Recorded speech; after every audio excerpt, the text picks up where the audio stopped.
เด้ออ้าวยืมกันสักคนไปลูกอันนี้นมเด้ออันนมให้คนน้อยเพิ่นกินอยู่ติเขาก็กินได้นมก็จะว่าพากันซื้อข้าวจำนวน20กิโลเด้อมาช่วยเด้อมื้อนี้เด้อบ่มีหยังช่วยพี่น้องช่วยก็เท่าที่จะช่วยได้จังซี่ล่ะมอบเด้อข้าวแล้วก็มีแห้งมีแห้งโดยแล้วก็พิเศษพี่น้องเอ้ยมีโชคมีชัยสาธุพิเศษก็สิบ่ปะบ่ทิ่มพอสิ่งที่ฮู้และสิ่งที่เพิ่นต้องการที่สุดก็คือ1อยากให้ลูกแข็งแรงลูกต้องเติบโตบ่าวน้ำจะได้นำเอายาพื้นเมืองของพวกเฮานี่ไปต้มให้กินไปอบอยู่มงหลวงได้อาทิตย์ปลาย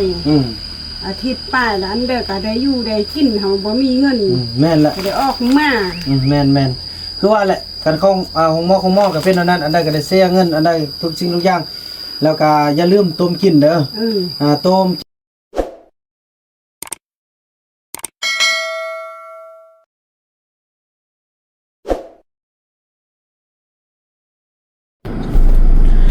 สบายดีท่านผู้ชมเนาะสบายดี FC ของบ่าวผู้นำกันเบิดสุขสู่คนพี่น้องบ่ว่าสิอยู่ภายในหรือว่าอยู่ต่างประเทศกัน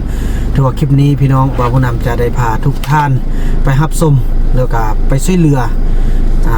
ครอบครัวนึงเนาะที่ว่าโอ้พี่น้องเอ้ยได้รับการส่งข่าวจากพี่น้องทางบ้านเนาะเพิ่นว่ามาเบิ่งเขาเจ้าแดเนาะแล้วก็มาช่วยเขาเจ้าแดอีหยังต่างตอนนี้บ่าวผู้นำก็ได้ซื้อข้าวจำนวน20กิโลเนาะเพราะว่ามี3แม่ลูกพี่น้องมีพ่อแม่แล้วก็ลูกก็สวัสดิ์เป็นคนพิการพี่น้องเนาะเนี่ยบ่าวผู้นำก็จะได้เตรียมนี่เนาะเตรียมยาพื้นเมืองของพวกเฮานี่พี่น้องเอ้ยเอาไปให้เพิ่นต้มกินได้เพราะว่าถึงวันถึงยาเพราะว่าเป็นคนที่ว่าพิการย่างบ่ได้อย่างต่างนี่แหละแล้วก็ครอบครัวนี้เพิ่นก็บ่มีห้องบ่มีเงินแล้วเพิ่นก็มาแบบว่าพาลูกพาเต้าพาลูกพาเมียมารับจ้างแล้วก็มาขออยู่ที่เที่ยงนาเนาะเที่ยงให้เที่ยงนาเขาเจ้าตอนนี้เฮามาฮอดแล้วแหละพี่น้องเนาะอยู่บ้านอยู่ก็เป็นบ้านนาขะย่างเนาะเมืองปากหลายแขวงสัญญาบุรีพี่น้องเอ้ยเนาะแล้วก็จะได้นั่นทางเด็กน้อยนิดนึงมานำครอบครัวพี่น้องมื้อนี้เนาะจังซั่นแหละพวกลูกอยู่รถท่าเด้อนี่ก็ถือว่าไอ้บุญมีแล้วก็น้องเทพเนาะเพิ่นก็จะอยู่รถท่าลูกเบิ่งน้องเด้อบ่ต้องใครล็อกรถเด้อบ่ต้องล็อกเด้พ่ออยู่ทางนอกบ่นึงใครบ่ได้ละไปพี่น้องเอ้ยไปรับชมแล้วก็เบิ่งนำกันว่ามีหยังพอเฮาก็บ่ทันฮู้ว่ามีหยังได้เป้าหมายหลักก็คือบ่าวนำอยากช่วยลูกของเพิ่นเนาะเพื่อเป็นการที่ว่าให้ฟื้นฟูเดี๋ยวนี้ไปจ้างได้ยินเขาจะว่าไปจ้างก็ไปเจียลูกไปนำพี่น้องเอ้ยเนาะก็จะได้เร่งเอาตัวนี้แล้วก็มาเบิ่งเข้าให้เจ้าเนาะเชื่อแน่ว่ากันถือว่าทุกอย่างคัดค้นนี่ต้องเข้าเวียงงานหลักสำคัญที่สุดฉะนั้นบ่าวนำไปซื้อข้าวสารจำนวน20กิโลไปมอบเหมือนกันพี่น้องฝากไลค์ฝากแชร์เด้อฝากติดตามเป็นกำลังใจให้บ่าวนำคนละ1ไลค์คนละ1แชร์คนละ1การติดตามด้วยเนาะไปพี่น้องเอ้ยเดินทางไปกันพี่น้องเนาะไปหยุดก่อนโอเคพี่น้องเนาะตัวตอนนี้บ่าวนำก็จะได้ข้าวสารแล้วลูกค้ากันนี่ฮะเด้อมาจ้าค่อยจับนุ่มนี่บุ๊กเอาไปให้คุณน้อยทุกที่เนาะโดย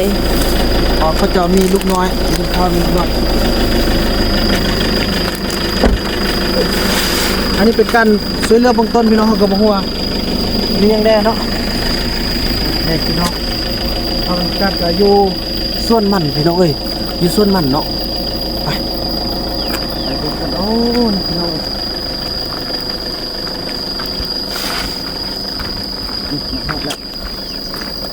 ทางนั้นก็จะเป็นทางเมืองปักหลายพี่น้องเนาะมุ่งหน้าไปทางนั้นจะเป็นเมืองปักหลายขันไปทางเหนือก็จะเป็น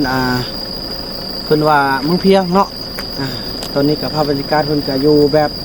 อยู่ส่วนพี่น้องเป็นส่วนมันต้นเนาะไป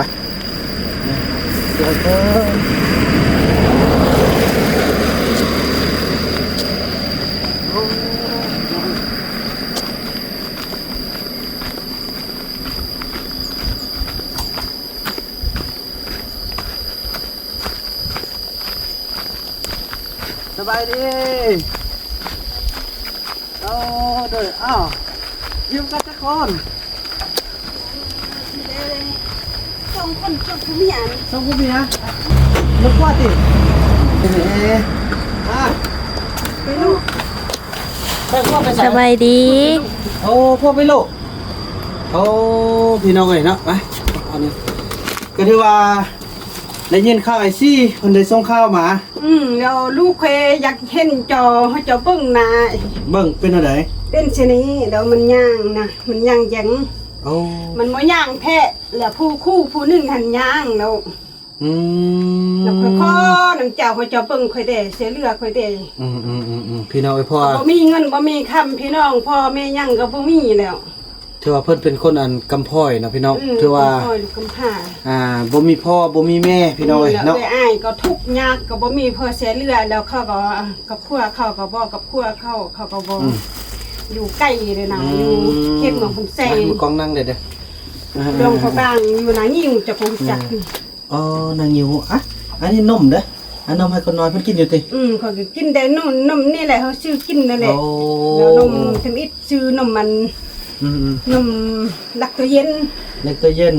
ลักตัวเย็นแล้วมันกินแล้วตอนได้6 เดือนได้เซากินต้มตีโต ได้ยินข่าวอันว่ามีลูกแฝดเป็นบ่ ลูกแฟ แล้วผู้หนึงไปใส่ ผู้หนึงอ่ะเขาย่อนเฮาทุกข์หายากบ่มีเงิน อ๋อ เกิดก่อนกำหนด อืม ได้แต่7 เดือน3 มื้อ 7 เดือน3มื้อ เราไปเกิดอยู่ปากลายหั่นแล้วเขาว่าไปอบอยู่เมืองหลวงแล้วบ่มีเงิน บ่มีเงินแล้วเขาไปซอยเลี้ยง เอา เขาซอยเลี้ยง ให้ละลายเลยเอาเป็นผู้หญิงผู้ชาย ผู้หญิงหมด ผู้หญิงหมดเอาแล้วเดี๋ยวนี้หันคนน้อยนี่แบบมันเป็นอันนี้แข้งมันบ่ มันก็บ่แข็งเจ้าก็เบิ่งดิเบิ่งค่อยเบิ่งซอยค่อยเบิ่งดิ เอา ลูกไอ้จับลูกซื่อ เราเป็นแข้งมันบ่เนี่ย ๆมันก็บ่แข็งมันก็บ่แข็งหรอก เอา ไอ้จับซื่อๆลูกซันเดอร์ นี่ๆๆๆ แน่อันนี้คันซันนี่อันนี้เป็น นี่ๆเอาขนม นี่เอานี่ฮะบ่ให้ลูกอันนี้เป็นยาเนี่ยเอาไปต้มเด้อต้มแล้วเพิ่นกินเด้อกินแล้วกินอันให้มาปกติเลยเด้อเพราะว่าหลังจากนั้นมันก็สิค่อยปรับปรุงแล้วอันเอาต้มนี่เบิ่งเนาะใส่น้ำมันเอาสัก2 ลิตรเด้อ จะ2 ลิตร ใส่2 ลิตรหรือว่ากาต้มก็ได้ใส่หม้อเลยเพราะว่ามันท่วมเนาะแล้วก็ต้มจนยามันออกแดงๆเด้อแดงๆแล้วก็กินแทนน้ำปกติเลย เย็นมันบ่นั่นน่ะอุ่นนิดนึงมันกินได้ดิ ปะอุ่นก็ได้เย็นก็ได้แต่ว่าบ่เฮาพูดโอ้บ่ซั่นน่ะ บ่มีตัวเย็น บ่ซั่นครับบ่มีตัวเย็นเฮาแบ่งอันต้มเทอละน้อยให้กินก็ได้ต้มจนมันแดงๆเด้ออันนี้แบ่งเป็น2หม้อซะนะแล้ว2หม้อต้มกินน้ำที่นึงหมดแล้วคันแบ่งเครื่องนี่ก็ใส่น้ำลิตรเดียวเด้อใส่กระเพาะแต่มันท่วมนั่นแหละต้มจนมันสุกแดงๆแล้วก็กินแทนน้ำปกติหลังจากกินน้ำแล้วก็หมดหม้อที่นึงเนาะหมดน้ำที่นึงแล้วก็ต้มตึมถือว่าบ่ใส่ตัวที่2อะไรตัวที่9ต้มเท2เท3เท4เลยจนยามันโอ้กะว่ามันจืดแล้วเนาะกะมันบ่มีซี่แล้วนะแล้วก็เปลี่ยนเอาตัวมาต้มกินเรื่อยๆขอให้ดีเด้อขอให้ดีแล้วคันยาหมดก็สิได้แล่นมาให้ปกติก็ไข่ทงละ100,000กีบพี่น้องเนาะแต่มื้อนี้ก็สิได้มาให้เพิ่นละลาให้เพิ่นกินให้เพิ่นลองบางเทื่อถึงวันถึงยาขอให้เดินได้ขอให้ส่งให้เศร้านะอันนี้เป็นยาอันนี้เป็นนมเนาะให้แล้วเนาะ ขอบใจหลายๆก็มุกกาแฟร้านนี้โดยมันจะไปสาธุคือกันแล้ว ใส่มีอยู่ดีมีแห้ง โดยแล้วยู่นี่เป็นเพื่อนผู้ใดเนี่ย ตูบเขา โอ้ คออยู่ซื่อๆเฮาบ่มีติ้นบ่มีท่อนเนี่ยติ้นเขา อ๋อ บ่มีเฮือนมัง อ๋อแล้วนี่เป็นส่วนมันบ่แม่นของพวกเจ้าติ บ่แม่นของเขา โอ้ เฮามาคออยู่ซื่อๆเฮาบ่มีหยังอันเป็นนำคอน้ำเจ้าแท้ เพิ่นแบบเพิ่นแบบว่ามา ๆเจ้าเบิ่งเจ้าแย่งค่อยแต่เห็นค่อยบ่มีหยังค่อยคอค่อยจะเลือกกับลูกคนนั้นมันย่างกับพี่เจ้านะ โอเคสันเรื่องลูกนี่แน่นอนพอจะเอายาพื้นเมืองมาให้เรื่อยๆเด้อพยายามต้มกินกินแล้วก็ให้ส่งให้เศร้าขอให้ดีเด้อขอให้ดีเพราะว่าจะได้เพื่อคือว่าแหละแต่เฮาก็ช่วยในทิ้งที่ช่วยได้เฮือนนี่ก็เป็นเฮือนแบบอยู่ป้อ เขาปุ๊บตะกี้เขาตุดเฮ็ดนาแล้วมันเป็นมาหินแล้วเขาตุดทุ่มแล้วก็เฮ็ดสวน จนมันตุน อาศัยพ่อแม่ก็บ่มีอาศัยพี่น้องน้องผัวเขาก็ทุกข์เขาบ่มีหยัง อันก็ แต่แกนตากับตังซื่อ แค่นแดงยังพากันได้รถคันหนึงมาพากันขี่หาอยู่หากินแต่ว่าเรื่องสันพ่อแม่พี่น้องพวกก็บ่มีดินบ่มีดอนหยังไง มีเขาก็ค่ายเอาเฮาอ้าวคอเฮาน้องเฮาลูกเต้าเขาไม่มักเขาขี่ไปอยู่คุกอยู่ค่าแล้วผู้หนึงก็ยิงเข้าใต้แล้ว เขาไปอยู่คุกอยู่ซะยะ เอาเป็นหยังอยู่เป็นหยังครับ อ้าวแล้วว่าย้อนเขาไปพาไหมพาไหมตกเลยมันแสดงเขาก็บ่จัก เรื่องข้าวเนาะ เรื่องเข้าเฮาบ่ฮู้กกไป แม่นละ เข้า โอ้ได้ยินข่าวส่วนหนึงพี่น้องโอ้มันตัวนี้เนาะแล้วทีนี้ที่ว่าพ่อแม่พวกก็บ่มีหยังเลย บ่มีหยังแหละ เขาก็อยู่พอเข้านั่น เขาก็อยู่ แล้ววันนี้เอาพวกมากะพวกกะ เขาก็กินก็บ่มี ทางคุณก็ได้แต่ท่านี้นี่เอาอันยังกินแต่ละมื้อน่ะพักเทศน่ะได้ ก็ไปรับจ้างเอาตำนำพ่อก็ซื่อๆน่ะไปรับจ้างทางบ้านเขาบ่มีอันจ้างก็มาขายเป็ดขายไก่ แล้ว ซื้อนมหัวลูก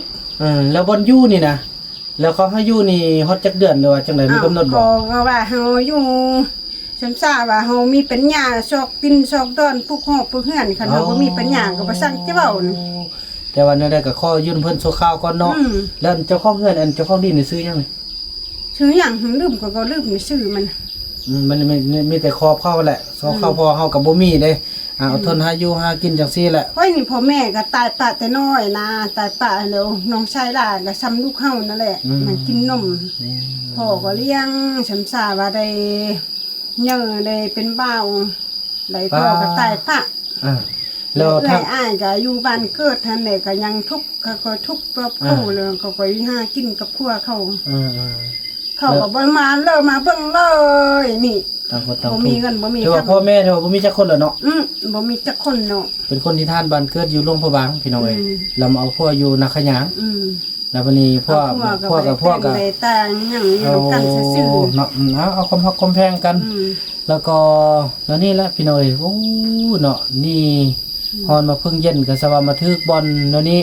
ก็สู้ไปนะเฮ็ดเอาได้เราแผนอนาคตนี่จะพากันเฮ็ดเอาได้นี่สิพากันอยู่ไสไปแบบใด บ่สั่งจะเว้าบ่สั่งจะคิดซะได้บ่อยู่ป้ายซะนี่รับจ้างทางบ้านกินไปให้เสมอมื้อนี้ไอ้ซี่มาบอกว่าเจ้าจะมาน่ะค่อยขอว่าขอน้ำเจ้าหันมาเบิ่งค่อยมาขอคำเสียเหลือค่อยเดแล้วค่อยบ่มีเงินบ่มีคำบ่มีเสียจิตเมื่อเป็นปัวลูกบ่ย่างได้ปีป้ายแล้วคันฮอดเดือน10แล้วจะได้2เดือนเครื่องนุ่งห่มยังต่างกันเพราะมีอยู่ติ มีเนี่ยมันผมขาดเชื่อขาด แบบว่าอยู่บ้านพอต้นเรื่องเฮามีอันเป็นเครื่องบริจาคเนาะที่ FC ส่งมาให้บ่าวบุญนำก็สิเบิ่งก็สิได้มาเอาเครื่องมาย้ายให้น้ำนี่ใส่น้ำห้วยนี่บ่ น้ำห้วยนี่แหละยามฝนตกก็มีฝนบ่ตกมันแรงก็แข้งมันบ่ทางหาเงินซื้อน้ำมันรถจักรอาบน้ำอาบในตักน้ำมากินน่ะตักไปคันว่ายามแห้งนี่ไปอาบอยู่ซั่นนี่น้ำอาบน้ำย่ำมันน่ะแล้วลงกันได้พูดน่ะไปทางมันเฮาเห็นอันกะละชนจีนน่ะลงทางนั้นไปลงทางอันส่วนอันอู้น่ะลงทางอู้แล้วมันมีอันเกินมันมีทางเขาไปชนหมองหมู่น่ะมันมีมะเกียงก็เนาะส้มเกียงเลยเอาอยู่แคมป์เก่าตุลับอันบ่ถ้าผู้เวียงถ้าผู้เวียงตะกี้สมัยตะกี้แต่นี่มันคันบ่ไปตักหั่นน่ะก็ไปเอาอยู่เฮือนอยู่บ้านเฮือนย่าใกล้เด้พี่น้องแต่นี่ไปบ่นั้นอาบน้ำก็ไล่เป็น 3-4 กิโลตอนนั้นน่ะมันรถก็แพงเนาะเรา 50,000 เติม5เชื่อ 50,000 ชีวิตเนาะว่าหาเงินซื้อนมให้ลูกทางหาเงินซื้อข้าวทางหาเงินซื้อเอาไปยาไว้ยุกให้ลูกหาเงินซื้อน้ำมันรถคือว่ามื้อนี้ก็จักคิดจักใจอันของอันบ่าวบุญนำกับชาวนกเนาะก็สิว่าพากันซื้อข้าวจำนวน20กิโลเด้อมาช่วยเด้อมื้อนี้เด้อบ่มีหยังช่วยพี่น้องช่วยก็เท่าที่จะช่วยได้จังซี่ล่ะมอบเด้อเขาเจอแล้วน่ะมีแห้งมีแห้งโดยแล้วก็พิเศษพี่น้องเอ้ยมีโชคมีชัยสาธุพิเศษก็สิบ่ปะบ่ทิ่มพอสิ่งที่ฮู้และสิ่งที่เพิ่นอันต้องการที่สุดก็คือ1อยากให้ลูกแข็งแรงลูกต้องเติบโตบ่าวน้ำจะได้นำเอายาพื้นเมืองของพวกเฮานี่ไปต้มให้กินไปอบอยู่มงหลวงได้อาทิตย์ปลายอาทิตย์ป้ายแล้วอันเด้อก็ได้อยู่ได้กินเฮาบ่มีเงินแม่นละได้ออกมา